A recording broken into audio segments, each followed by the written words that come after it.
Your boss is not your friend. And there are several reasons why you should not be setting the goalpost at being friends with your boss. In fact, it might be a terrible idea that stalls out your career. And in this video, I'm diving into why. Hello, my friends, and if you're new here, welcome. My name is Jennifer Brick. I'm your new career bestie, and I am so excited to be chatting with you today. Around here, we talk about career success, navigating obstacles at work, and toxic work environments. If you are like, yes, I need more of that in my life, please tap that subscription button and the notification bell. Also, I hang out on LinkedIn and Instagram pretty much every day, so if you want to go and hang out with me over there, I'll also leave those links in the description bar down below. Now, if you're ready to find out why you shouldn't be overly friendly with your boss, tap that like button and let's get into it. Real quick here, because if this is going to be anything like my coworkers are not your friends video, I know that I'm going to get a whole bunch of comments that say, but my boss is my best friend. Okay, first of all, I'm a person on the internet. I'm not the boss of you. You make your own rules and your own work-life boundaries. Second of all, I truly believe that when you have a good working relationship, that friendships can organically emerge. I most certainly am friends with several of my old bosses, and some of them are some of the people that I count to be closest to me in my life. That said, there are several reasons why being your boss's friend should not be your priority. And in fact, why you can't be friends, which is the first thing that I really wanted to dig into today. Just at the surface level, you have a power imbalance with your boss. Your boss has authority over your career, authority over your promotions, authority over your performance reviews. Can you have an equal friendship when the equilibrium is inherently thrown off? If you're friends with your boss, you may also fall into some weird work-life boundaries things. For example, if you are talking to your boss about a relationship problem that you have, are you talking to your friend or are you talking to your boss? Because let's be clear, there is no distinction. They are a single individual. You have a multifaceted relationship with this person. However, they are still your boss in every single one of those conversations. And while if your boss is your friend, hopefully they're not going to bring in biases and misconceptions, but think about from a subconscious perspective how easy it would be if you were sharing some personal obstacles that you have for them to not want to add stress onto the load by assigning you a stretch project, or knowing what's happening in your personal life, think that maybe you're not ready for that promotion. And if you think these conversations don't actually happen in real life, I can assure you that I have witnessed them. And then we also have the element of getting feedback or even bad news. If you are friends with your manager and they have to have a difficult conversation with you, not only is it going to be more complicated for them, it's going to be more complicated from you. It's one thing to get a bad performance review from your boss. It's another thing to get a bad review from your friend. It feels really personal. So when you merge these boundaries together, things can actually start to hit you in different ways. It's not always the best thing. And if you didn't catch the conversation that I had with Mac from Mac TV, this is one of the things that we hit on. I will actually drop the link. I'll pop it up here somewhere, but I'll put it in the description so you can watch it after this one if you want to dive in. And I'm actually really curious to hear from you guys at this point as well. Have you ever been friends with a boss?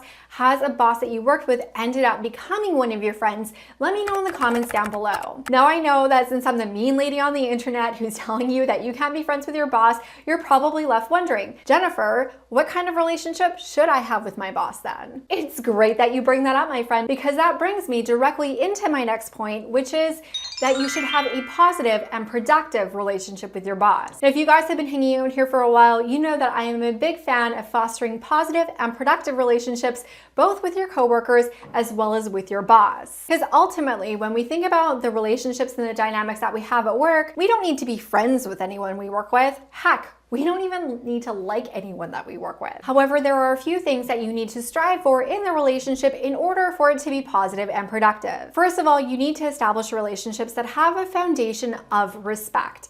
Both you having respect for them and them having respect for you. I have a whole video if you want to dive into that one deeper. Overall, you should be a good person to work with. People should enjoy the experience of working with you. Doesn't mean that they love you and that you're the favorite person in the world and all of that, but do you have a good good working relationship that you can collaborate and produce results effectively. And finally, and this is a big one, because even if they don't like you, they need to understand how your success and lifting you up is advantageous for them.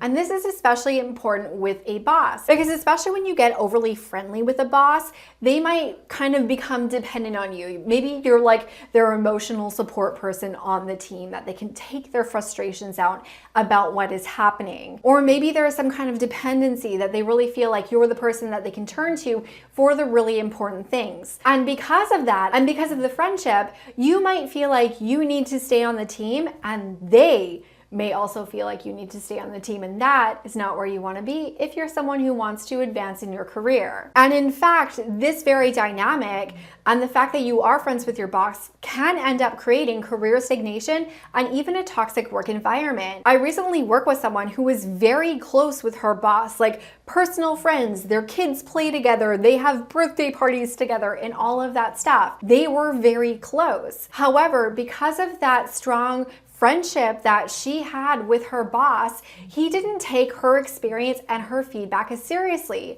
because he trusted that their friendship was going to create loyalty, and so he wasn't promoting her, he wasn't advancing her in her career, and a lot of the complaints that she brought to him as a trusted friend were going completely unaddressed. And how much does it suck to be in a situation where you end up having to hand in your resignation notice to one of your friends? And on the flip side, how awful would it be if your friend had to terminate your employment? And that actually brings me to another point. And of course, especially when it comes to friendships between bosses and their team members or their employees, is that there are inappropriate lines that should not be crossed. Now, I know a lot of you that watch this channel have issues with favoritism at work, and your boss has their favorite and they have their little friend, and it makes you feel like that you need to be their friend in order to have the same advantages. Or maybe you have a boss who thinks that the office is a singles bar and has started dating another one of your coworkers. So I know it's very easy for me to sit here and say, don't be friends with your boss, when there are these complexities that do arise that do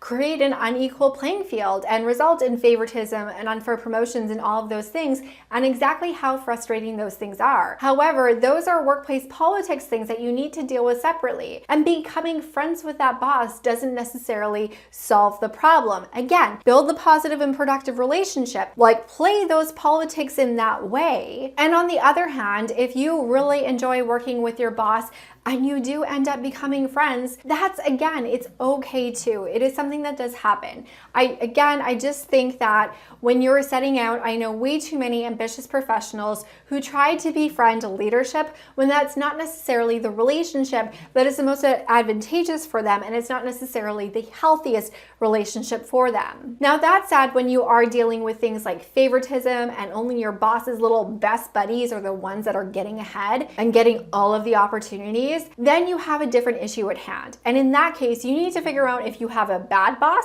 who just doesn't really know how to be a leader and is like doing things unfairly, or if you have a toxic boss.